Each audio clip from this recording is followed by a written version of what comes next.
I've seen a lot of folks jump on the cheapest rack mount boxes they can find on a random marketplace, only to end up wrestling with overheating fans, cramped cable runs and a chassis that can't hold a decent CPU. The regret hits hard when you realize you could have spent a little more up front and avoided a whole week of troubleshooting. That's why today I'm looking at the Supermicro server Barebone AMD B650 socket Am5 rack, 2U, in black and trying to decide if it feels like a smarter buy or just another pricey shell. Link is in the description if you want to check the product details on Amazon. First off, buying a Barebone server is a different animal than buying a pre-built workstation. You're essentially ordering a chassis, a motherboard, and a power supply, and then you have to source the CPU, memory, storage, and sometimes the RAID controller yourself. That flexibility is a huge draw for people who want to tailor the machine to a very specific workload, but it also means there's a lot of room for missteps. If you're not comfortable picking a compatible AMD Ryzen Threadripper or EPYC processor, or you haven't mapped out how many NVMe drives you'll need, you could end up with a perfectly fine case that can't actually run the software you need. The opposite risk is over-engineering, buying a high-end CPU and then cramming it into a chassis that doesn't have enough airflow, leading to throttling or even hardware failure. So, who should actually consider the Supermicro W1291600690? If you're running a small to medium business, a university lab, or a serious home lab that needs to host multiple virtual machines, containers, or a modest AI inference node, this chassis hits a sweet spot. The 2U form factor gives you enough vertical space for a decent cooling solution while still fitting into standard 42U racks. The AMD B650 chipset is the first generation to support the new Am5 socket, meaning you can pop in the latest Ryzen 7000 series or even an upcoming EPYC series processor. That future-proofing is a real advantage if you want to upgrade the CPU later without swapping the whole board.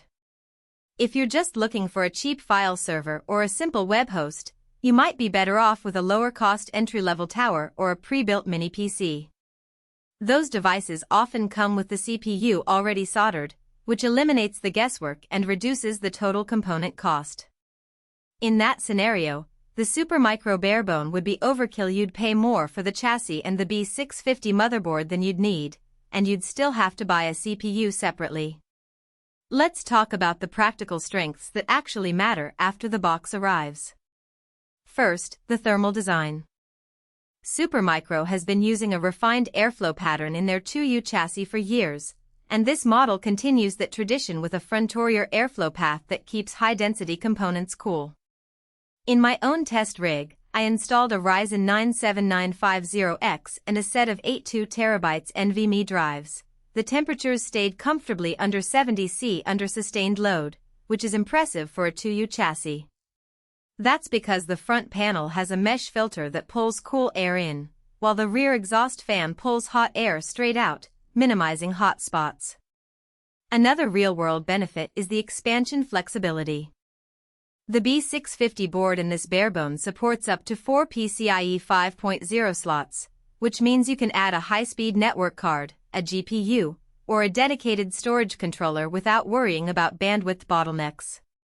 For a company that wants to run a few GPU-accelerated workloads, think video transcoding or small-scale AI inference, the ability to slot in a single RTX 3080 without having to upgrade the whole chassis is a big win.